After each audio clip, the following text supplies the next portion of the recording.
So welcome everybody to our third monthly program of the season. I'm Jane Lang. I'm the director of the Neenah Historical Society. We're so happy that you're joining us here tonight, albeit virtually, for the interesting program that we have planned. Before we get started, I just want to let you know that we will be hosting our annual holiday open house event at the Octagon House on Saturday, December 5th from 10 a.m. to 1 p.m. You'll be able to tour our Voting for a Change exhibit for one last time before we start the process of switching to our next exhibit, which will be called Tracing Our Paths, Neenah's Immigration Stories, and that will open in May of 2021. The holiday open house on December 5th will have some fun and all free craft opportunities for you to enjoy, as well as free historic wagon rides with our favorite horse team from First Hitch Draft Company. We'll be doing tours of the Sherrytown neighborhood, so that will be a different kind of a tour this year, something we haven't done before, and you'll be learning all about the historic homes in the Sherrytown neighborhood. Again, the entire event is free and very family friendly, so we encourage you to come out.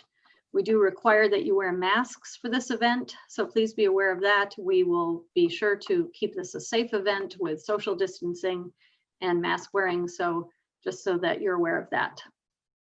Well, what a year it has been. Back in January and February of this year, we hosted two programs at the library that brought in high numbers of people to the Shattuck room at the library and sitting right next to each other. It's really hard to believe how much our program format has had to change to accommodate the current health crisis. We're so grateful to the staff of the Neenah Library and their willingness to provide their tech expertise that is making this sort of virtual program possible for us tonight. So thank you very much to Mike, Nicole, Megan, all of you who have helped us out. The program we will be featuring tonight is one that we had originally scheduled for April, but had to cancel due to the craziness that was occurring at that time. And we're very grateful to have the opportunity for a redo of that program tonight. Last month, I opened up with how many of you were born at Theda Clark or had a child born there? I'm sure a lot of you could raise your hand. Tonight's question might be a little bit similar. How many of you attended Shattuck either as high school or middle school students or had children who attended there? I bet a lot of hands are going up. My hand is going up. I'm certain a lot of you are raising your hands. So thinking back to your first day, just how nervous you were or intimidated by the seemingly endless winding hallways. Maybe it got a little bit more familiar by the time you were a sophomore and you felt a little bit more comfortable there, but there were still stressors like traversing the halls without getting your books pushed out of your hand, or the dreaded picking teams in Phi Ed class, or the what the heck are they serving us for lunch today in the cafeteria. All of those issues still loomed large for us in our years at Shattuck. So this is the world in which the story of 11 Miles to Oshkosh takes place, along with many of the other familiar places to us in Neenah and Menasha in the 1970s. It's a place I really enjoyed visiting when I read Jim Guhl's book, and I can pretty much guarantee that you will too. Our guest speaker tonight is the author of 11 Miles to Oshkosh, Jim Guhl. Jim, like many of us, grew up in Neenah and attended and graduated from Neenah High. Jim attended UW-Madison and earned degrees in agricultural and mechanical engineering, and had an interesting career working first in soybean processing and later in early cell phone design. He then had a 30-year career at Anderson Window Company. Jim lives in Hudson, Wisconsin, and 11 Miles to Oshkosh is his first novel. It was released in the fall of 2018 by the University of Wisconsin Press. His second novel, South of Luck, will be published by the UW Press in the fall of 2021. So we are very pleased to welcome Jim Guhl tonight. As we get started, I'm going to open up with a question that probably all authors get asked, and hopefully you're not sick of answering this question, but what inspired you to write this book? Well, I've been interested in writing for the past 15 years. And it started when I saw an ad in the newspaper in Hudson about a writers group that met once a month. And I joined that group. And it was a critique group. And if you wrote something and submitted it in advance, you would get some criticism on what you wrote. Well, after one meeting, I decided I really liked this. And my focus became writing fictional short stories. And then I wrote many fictional short stories and had a lot of fun doing it, and entered a few of them in contests and enjoyed that as well. And then it reached a point where I was interested in trying something longer. I tried a couple of attempts at novels before I tried 11 Miles to Oshkosh, but I never finished them. I wasn't satisfied with either try. I retired from Anderson in 2015, and on the first day of my retirement, I went to a coffee shop in Hudson and I started writing 11 Miles to Oshkosh. And I was inspired to write a book about a high school age kid because I felt like for me that was such a formative time, and for many people they can relate to the trials and tribulations of a high school age kid. And so I set loose on that, and I decided to write one not about a fictional place, but about a real place. And there was no more likely candidate for a real place than Neenah, Wisconsin. That's really cool. Like you said, the book 11 Miles to Oshkosh is actually set in Neenah and Menasha.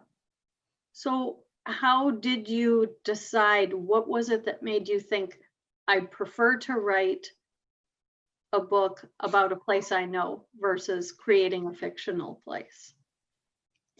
Well, one thing was that by growing up there, I had a treasure trove of memories to rely on.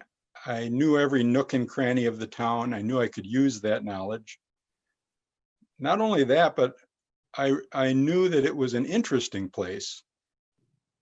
Neenah, Menasha became more interesting to me as the years went on, and I've lived a variety of places, as you already mentioned.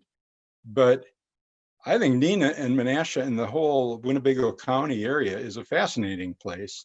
Among other things, it's got Lake Winnebago, it's got Kimberly Point and the lighthouse, the Fox River, Little Lake Butamore. We've got Neenah and Menasha sharing an island, which is extremely unique.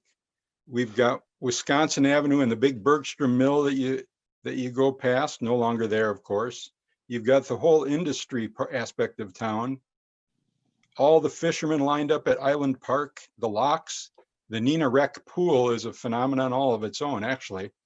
So Neenah had so much to offer, and Shattuck High, of course, and the maze that was, and all the things that could happen in a fictional story within the walls of Shattuck High. So I thought I had a lot to work with by picking Neenah, and I thought it was also nice to choose a real place from my past, because then I would have a focal point of interest, and that would be the residents of Neenah, and I hope they would be interested, and they have been interested in 11 Miles to Oshkosh.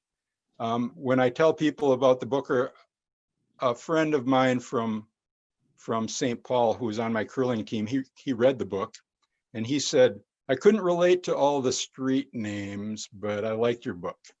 And well, in Neenah, of course, everybody does relate to those names, like street names, or like the corner store Mertz's, or those that went to Shattuck can relate to the fear of going into the central lavatory, which is where the smokers would hang out with the window open. So yeah, I could have avoided the need to to get things right from a historical perspective by making up a fictional town. But I chose to do Neenah because I grew up there. I knew all about it, and I felt it was an interesting place. And I'm glad to have the interest of Neenah Menashe in the Fox Valley as a result. Were there particular childhood recollections that you wanted to include in the book? To me, it seemed like your fishing theme was really huge. So was that part of your childhood experience? Yeah, there's a lot. I mean, the characters in 11 Miles to Oshkosh, Minnow Fenwick, Mark, Steve, Opal, the teachers, everybody these are made up characters. But my experiences with ice fishing with my brother and my dad came into play. All the places that you saw people fishing Dell or Wolf fishing are places that I've fished. The whole business with diving for fishing lures at Kimberly Point came from my brother's innovation and showing me how that can be done.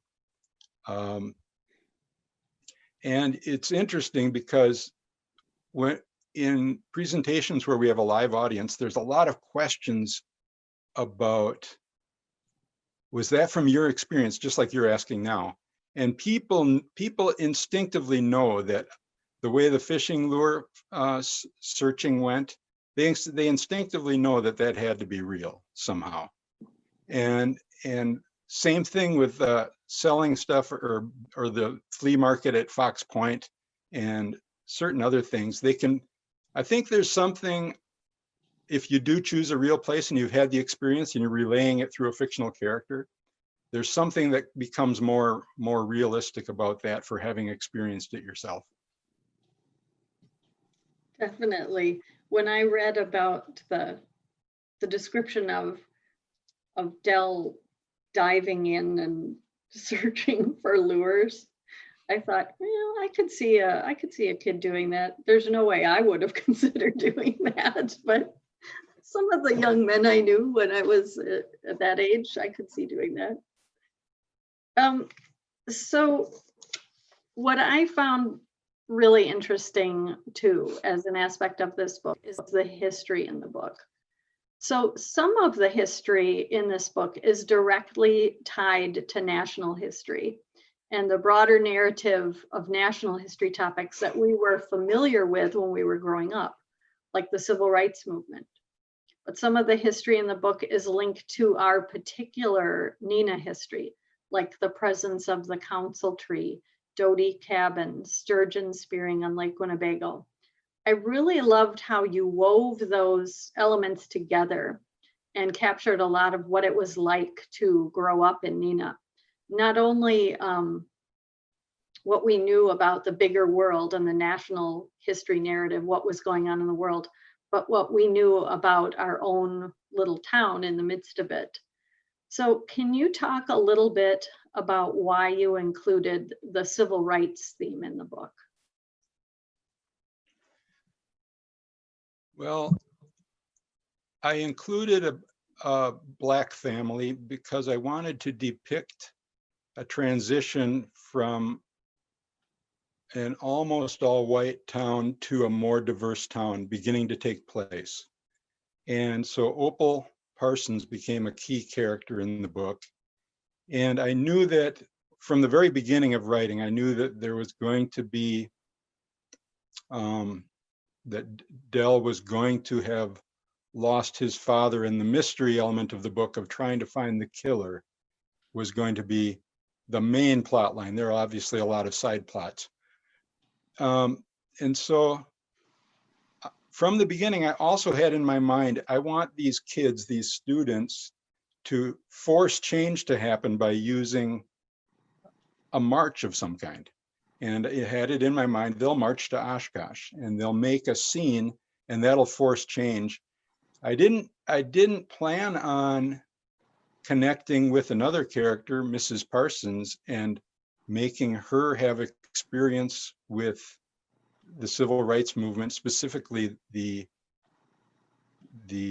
crossing of the bridge at Selma and the march to I don't know if it was Selma to Montgomery or Selma to Birmingham, but Mrs. Parsons is but it just popped into my mind as I was getting to that point in the book where I needed to create the march to Oshkosh scene.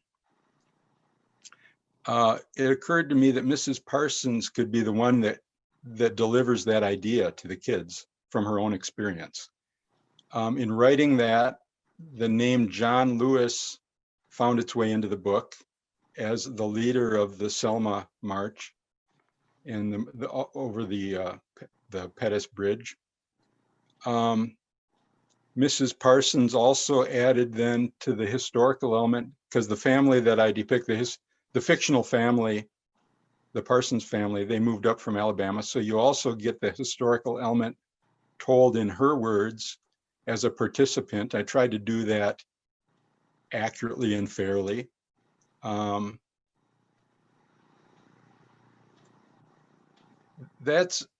think it all worked out well. And I'm glad I plotted the book that way. And I'm glad Mrs. Parsons kind of appeared out of the ether as I was looking for a way to introduce the concept.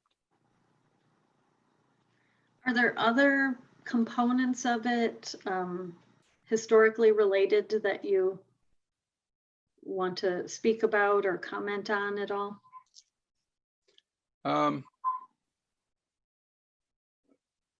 Well, there are other components of the book that address history. There was a scene at the Parsons house where Dell is running his mouth a lot about the early history of Native Americans in the Neenah Menasha area. History of Doty Cabin a little bit comes into the narrative at that chapter. A little bit of talk about why the Council Tree Monument is there. And I guess I kind of like history, and I like to, as long as we're talking about a real place, to weave some of these historical aspects and some of the reality of the historical aspects into the story. Maybe I could read a couple paragraphs right now as we talk about tying in. I'm just going to read a very short, it'll be less than a minute, but tying in the real elements of Neenah's history and the real elements of creating a fictional story in a real town. And this is one chapter where I have Dell riding his bicycle at the beginning. He lives on the island on 5th Street, and he's riding his bike to Shattuck one morning. And these are some of the things he sees. Chapter 4. The sun was a big gold coin over the river as I stood on Ike's pedals by the hospital and climbed the bridge for about the millionth time.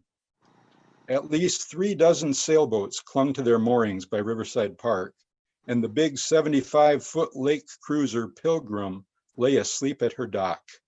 I knew I would never cross Lake Winnebago in that gleaming hull, but nobody could stop me from dreaming about it. My legs churned like an egg beater as I bombed past the mansions of the paper barons on Wisconsin Avenue. I zoomed by the stack of tiny pram sailboats where I had once taken lessons, then whipped a right turn on Pine Street.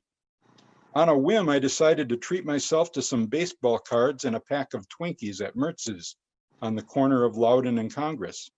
I slid 2 quarters on the counter for the old man, and he returned a dime for my pocket. For the 3rd day in a row, I parked my bike at Randy Schnell's backyard and helped myself to an apple. Not a single person gave me any crap as I walked through the big oak doors and jostled to my locker. The prospects of surviving until the weekend were looking pretty good. So by writing about the real place, Neenah and the Fox Valley, I'm able to in the narration of a fictional story, depict places like the bridge over the Fox River, Riverside Park. A lot of folks will remember the Pilgrim parked there at mooring in Riverside Park. Lake Winnebago, Wisconsin Avenue, Mertz's store, and of course Shattuck High itself. I loved that about it. It really, I think I told you over the phone, I couldn't put it down. I read it straight through in a weekend because I loved it. Anyway, so history is clearly a very important part of your book, and you made it really fun to read about. So part of why we at the Neenah Historical Society, why we do what we do, we're trying to fulfill our mission to preserve and share local history. And the way that we can do that is by helping people recall their past, preserve their past, write down their past. Is there anything that you can share with us about how someone might start writing some of their own personal history or their own life story? Yes, I actually did a little bit of research in preparation for today and to get some ideas for that. But one thing that I would recommend is, if it sounds intimidating to write your personal history, then start with something small. When I was a member of that writers group, before I tried to write anything the length of a book, I wrote tons of short stories. I bet I wrote 40 fictional short stories. But I also just went to a file I have on short story memoirs. I wrote 25 non-fictional little stories about aspects of my life. So one piece of advice is, you talk about people's personal history. Pick something that happened in your life that's interesting to you. It doesn't have to be a dramatic life or death thing, just something that is a marker in time, an interesting, unusual thing that happened perhaps, or maybe just an experience that has always continued to be memorable for you.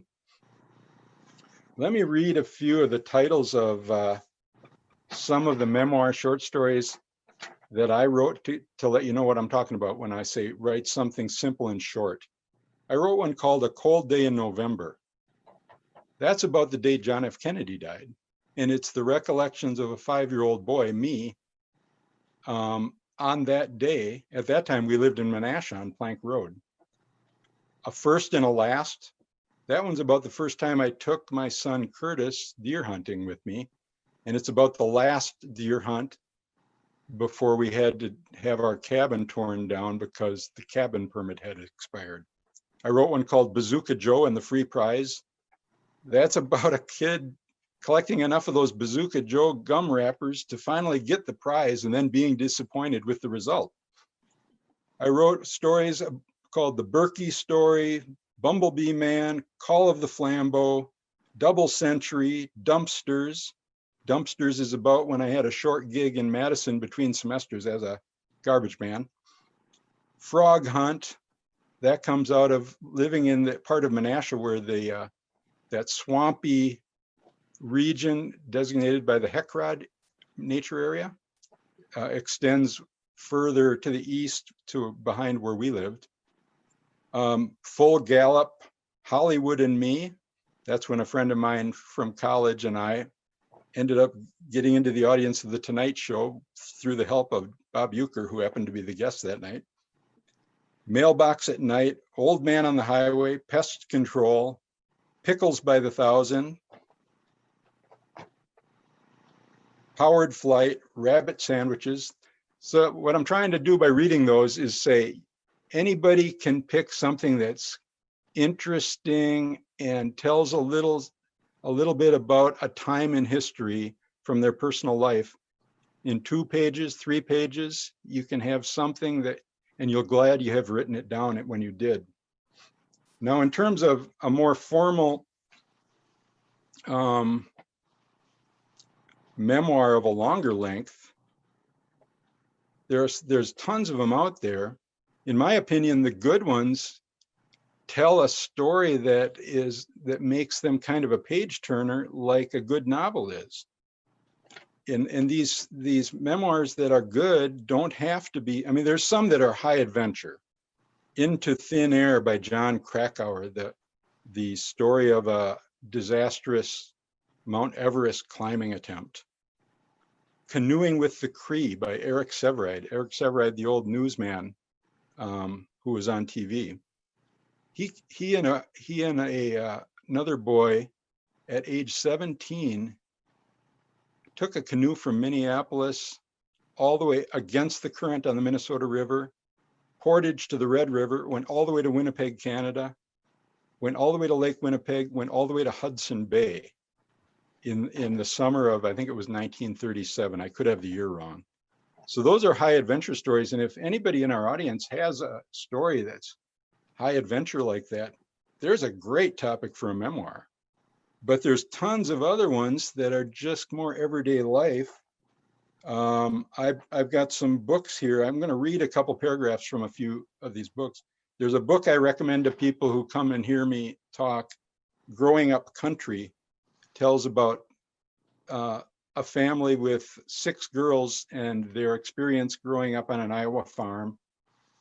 There's a book I like called Stingray Afternoons, and it tells about a kid in the 70s and 80s growing up in Bloomington, Minnesota, and his adventures.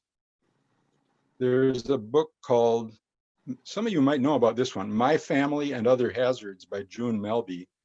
And she writes about the mini golf, Tom Thumb mini golf in Wapaka, that her family who lived in Iowa would come up and spend the summers in Wapaka and run the mini golf. And she tells a memoir story, book long, about that. And so those are the kind of stories. Anybody has the material in their history and their memory to certainly do the short story type.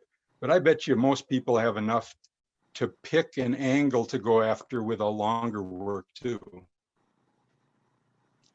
One of the things I read when I was researching about memoirs was if you're writing about your life from birth to old age, that's really an autobiography. A memoir generally picks a theme, or as it was described, if your life can be divided in segments of a pie, pick one of those segments of the pie and make it an interesting one. Maybe it's 1 year where you lived a certain place or traveled a certain place. It could be your relations with a certain person. You know, I for 30 some years, I took a canoe trip every summer with my best friend from college. And maybe someday I'll write kind of on that theme, the Flambeau River canoe trips that I took. What I would say about memoirs is use a lot of the same things that make a fictional story good. You want to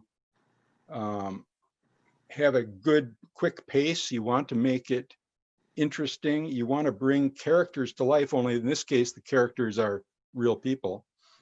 You want to create a vivid sense of place, create a sense of time, because what we're talking about here is, again, capturing history and elements of the story that show that time, and add a lot of details. Add your thoughts as you're going through. Add a ton of dialogue. I know none of us can remember the exact words spoken when we chatted with our grandpa, and he suggested, I'll just take one of my memories. My grandpa in Madison used to take me and my brother looking for fossils in a quarry, and we found one that was 3 feet long, and I might make that into a story someday. Well, I can't remember the exact words spoken, but if I write that story, I'll certainly write it in dialogue, and I'll make it interesting. Try to create tension and show emotion. So some stories aren't going to have life and death tension. Most of them aren't, but there should be some element of doubt of if the person who's trying something is going to succeed or not. Show personal growth in yourself if you're writing it about yourself, and tell the truth, including, and this is important, your own weaknesses and failings. There's one memoir book that's one of my favorites. I'm going to try to show it on the screen. Growing Up by Russell Baker. He writes about, this won the Pulitzer Prize. It's written so well. He tells about his life growing up in the Depression era in Baltimore, and then the years after that. He eventually became a journalist and a writer. But when I say go ahead and show your own weaknesses and failings, he does that. He really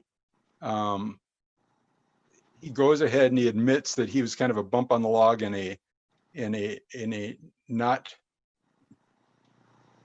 very energetic kid in his youth. Would you mind if I go ahead and read one or two paragraphs from that? Oh, go ahead. Okay.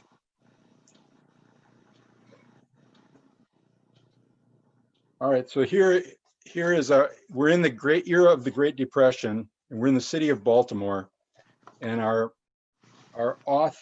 narrator here is a boy of about 10 years old, let's call him. The flaw in my character, which she already spotted, was lack of gumption. My idea of a perfect afternoon was lying in front of the radio, rereading my favorite Big Little book, Dick Tracy Meets Stooge Viller. My mother despised inactivity.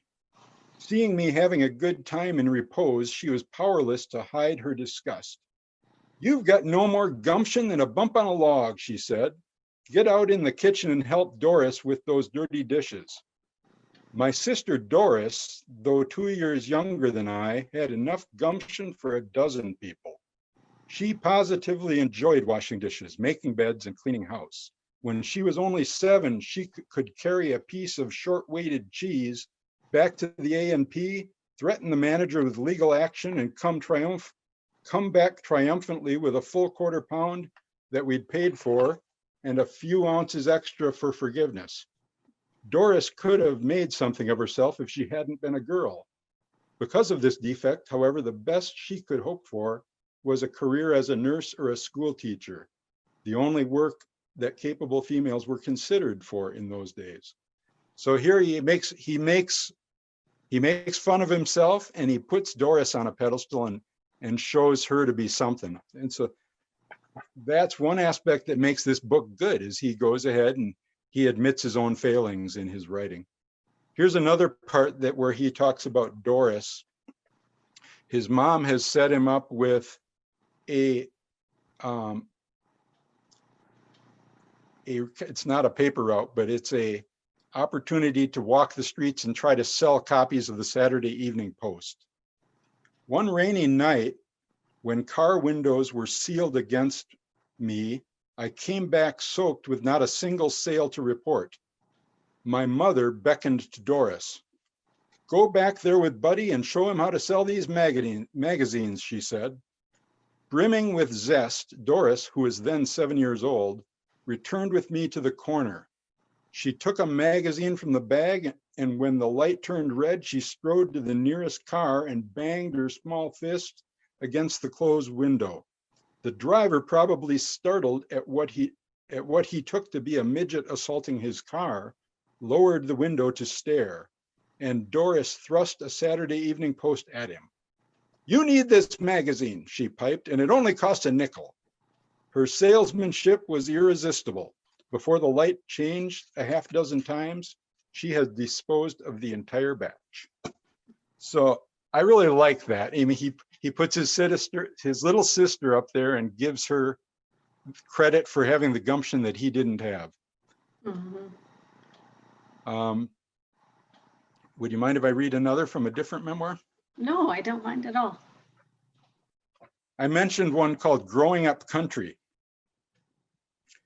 And they're growing up in the 60s, written by Carol Bodensteiner. This is just a very small part where she has injured her hand, something we've all done. So an ordinary thing, it's not broken, but it's injured.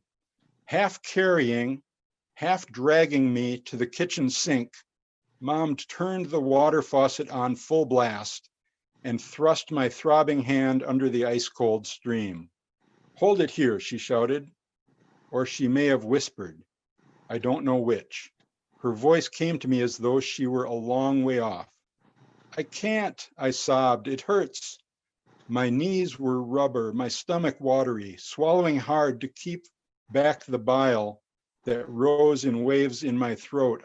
I rested my head on the cool edge of the sink, letting the tears cascade down my cheeks and drip on the floor. With one arm wrapped under my armpits, her long leg wedged like a seat under my behind, Mom held my hand under the water. "You're going to be okay," she repeated. "This water will make it feel better." After a minute, she asked, "Can you wiggle your fingers?" It'd be so tempting in writing that to say, I cut my hand on a jagged piece of metal, and my mom helped me bandage it up. Yeah. But here she went into all those details. You remember one of the things I said it would be important if you're going to write a memoir is to have details. Also, we've got dialogue in here. Also, we understand how she feels at the time. All of those things, and the way it was written, it creates an image so you can see it in your mind. All of that ties into what fiction writers refer to as show don't tell. And that show don't tell rule also should apply to writing your personal history or memoir. So what does that elaborate? What does that mean? Show, don't tell.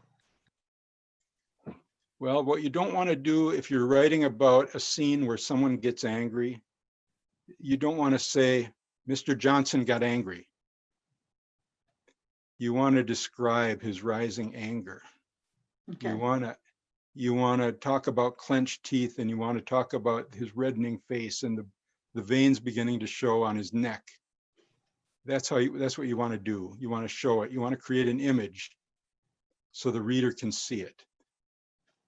If that answers your question. Yeah, it definitely does. Okay. I'll read another if you like. Yes. Remember, I mentioned if you want to write a memoir and you don't have a great grand adventure to talk about, nothing wrong with that. Steve Rushin wrote Stingray Afternoons, just about growing up as a kid in the Twin Cities, the suburb of Bloomington. He writes about all sorts of stuff that happened, and he writes about it in a humorous way.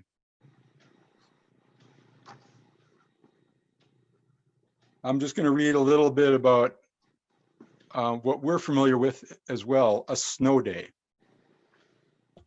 All 26,000 of us school kids in Bloomington feel the same way.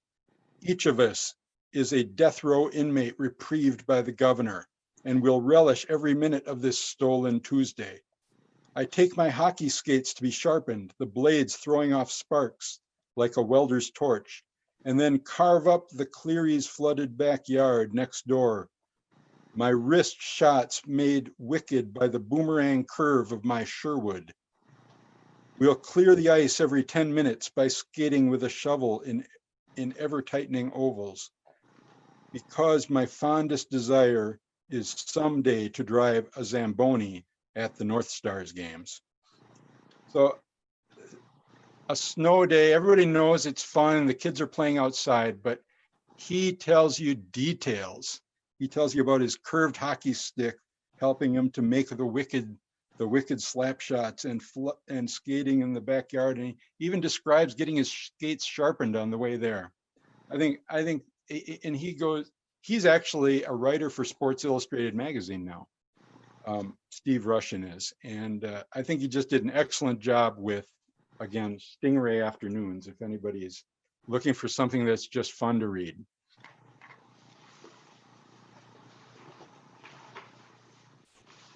You know, you and I talked last week about just how important it is to capture some of these memories, and we were having a conversation about almost the urgency of capturing people's memories before it's too late.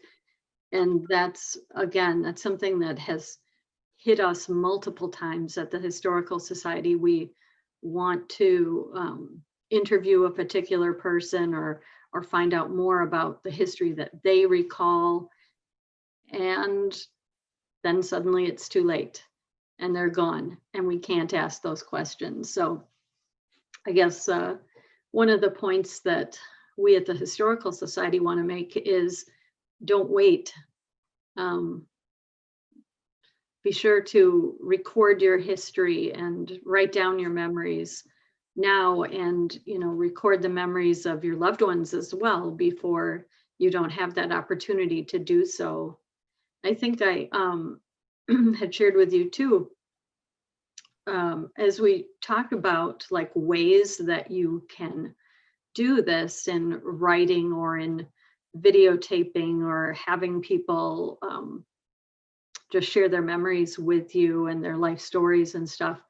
One of the, I thought, really clever things that my husband did was he interviewed his grandmother, preparing her most famous meal, like what she was comfortable with doing, because a lot of times you can set up to do a history interview with a person and then they just feel awkward about it and uncomfortable.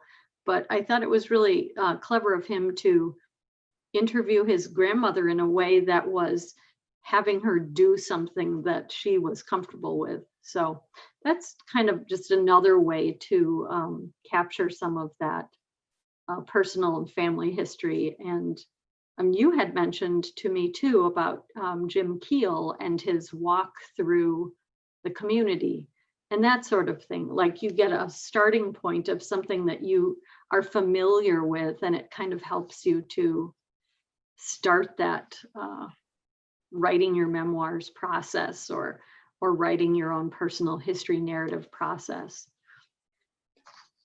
Right. In that case, the walking through town creates a description at a point in time, and then if the route is known, the same route could be walked again several decades later and record the difference. I think that's a really neat idea. Was there anything else that you wanted to share relative to recording or writing your own personal history? I guess using a tape recorder is another way.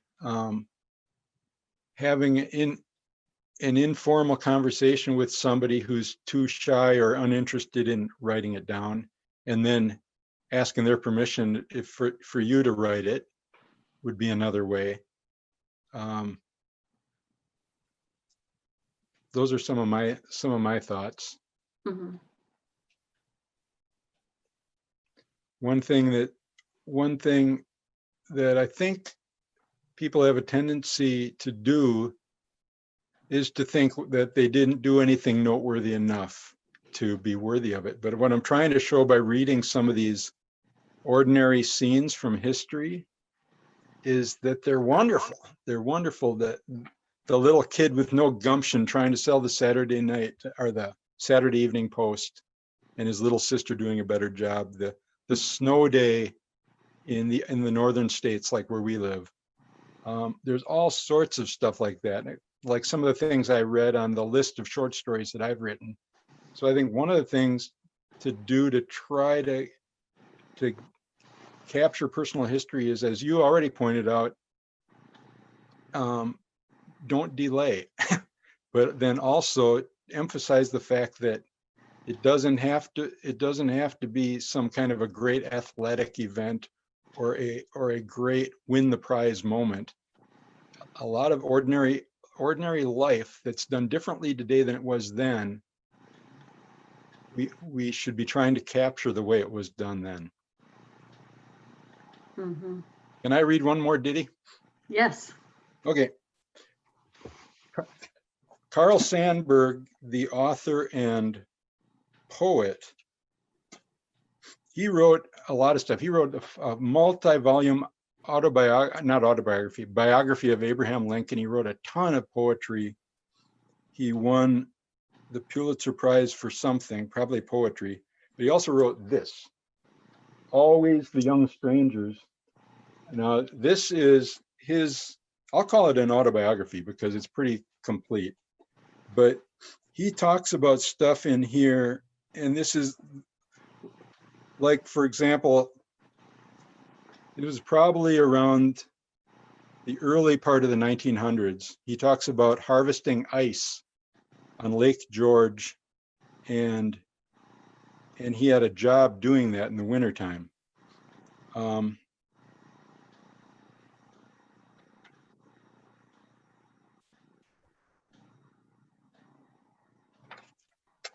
Let me just read the second of these. He had a job that went from 7 at night till 6 in the morning. The second night of clamping the tongs into these ice oblongs, dragging them 20 or 30 feet, setting them on end, getting back to the chute bottom where they kept sliding down and piling up, the second night was worse. Sometimes the tongs slipped and you hooked a new hold, or your feet slipped on the ice underfoot, or the ice slipped and slid because the ice cake you set it on had a slant and you had to call for sawdust on it. I would try for a rest by walking slow back to the chute. If I tried for a rest standing still 2 or 3 minutes, the foreman would come along, a quiet man saying in a voice that just carried over the noise of the rattling chute and the hustling men, "Better slide into it, Sandberg." If he had bawled at me or snarled it, I would have quit the job on the spot. He remembered my name, and I wasn't just a number, I was a person. And he said, "Better slide into it," nearly like my mother waking me up out of sleep to go to work. I had respect for him, and I hoped I could be a foreman and act and talk quiet like him. I just think, there's nothing historically great about that scene, but it showed a relationship between him and that foreman who's cracking the whip on him, but does it in a way that he respects him and he talks about it. It also describes the scene in the ice house where, of course, it's long gone. I just love stuff like that, capturing not just the history of how an ice house works, but about people in it and the relationship, in this case, between two of them. Mm-hmm. Yeah, that's great. And I just, can I just say that if anybody wants to discuss this topic with me, that they can reach me through my website. Mm-hmm. My website is jimguhl.com, all one word. And it's been a ton of fun hearing from people through my presentations up with about 11 miles to Oshkosh, because people want to relate about or ask questions about the book or tell their own experience a little bit. Well, if anybody wants to do that, or if anybody's interested in a book, I've got a stack of them in a box in my house. Or if anybody wants to talk about this topic of personal history, and Jane, you're another resource on that, but feel free to contact me through my website and I'll shoot you an email back, is my message there. Great.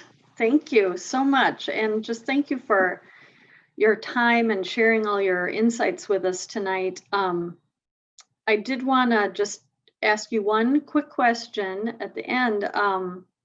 Can you tell us a little bit about your next book, South of Luck, that will be coming out in 2021? Yes. Luck, Wisconsin is in Polk County, the extreme northwest corner of the state. It's where I deer hunt. Actually, I deer hunt a little north of there, but I became acquainted with some gentlemen that had a hunting shack tradition in Washburn County, and we would drive through Polk County to get there. And I'd drive through the towns like Osceola, Milltown, Luck, and others. And in learning through people telling stories, especially one of the members of our deer hunting camp named Wendell, he told stories of growing up there and informed me that there was a prisoner of war camp in World War II. 300 German prisoners were encamped in Milltown, Wisconsin. And I thought, wow, that could be used in a fictional story. And so I decided to create some characters in my mind, create a story about a young man who's kind of a troublemaker, tough guy from Minneapolis. And for reasons that'll be revealed in the book, he is sent by his mom to live with a great uncle of his on a dairy farm in the vicinity of Luck in Milltown, Wisconsin. And he gets in a lot of trouble, but he also changes from a troublemaker to something a little better over the course of the summer. And there, as in 11 Miles to Oshkosh, there's a compelling high tension plot in this story as well. Since I'm utilizing the German prisoner camp, the story takes place in the summer of 1945 in Milltown and Luck, Wisconsin. And just like with 11 Miles to Oshkosh, I did a lot of research and I tried to depict real aspects, real places, and real life activities that a person would encounter. In this case, the protagonist is a 16-year-old. And so University of Wisconsin Press picked it up, and right now I'm working with a copy editor, and that work is almost done, and then I'll turn it back over to the press, and they're tracking toward a September 2021 release. Well, now I'm really looking forward to that book. That would be great. Can't wait for it. Thank you, Jim, so much for the wonderful presentation and the wonderful book, 11 Miles to Oshkosh. I really loved it. Seriously, people, if you have not read it, you have to read it.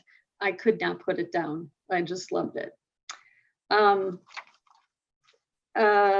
Just thank you so much, Jim. And the next program we'll be presenting will be on the history of the Neenah Nottoway Yacht Club. And that presentation will be on January 21st at 7 p.m.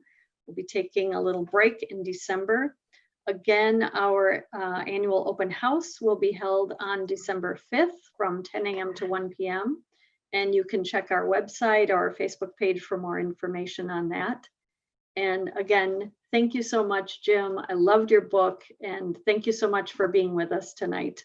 Well, thank you, Great to Jane, hear for from the you. opportunity, and thanks to the Historical Society and the Neenah Public Library for helping make it happen. Thanks. Good night, everybody.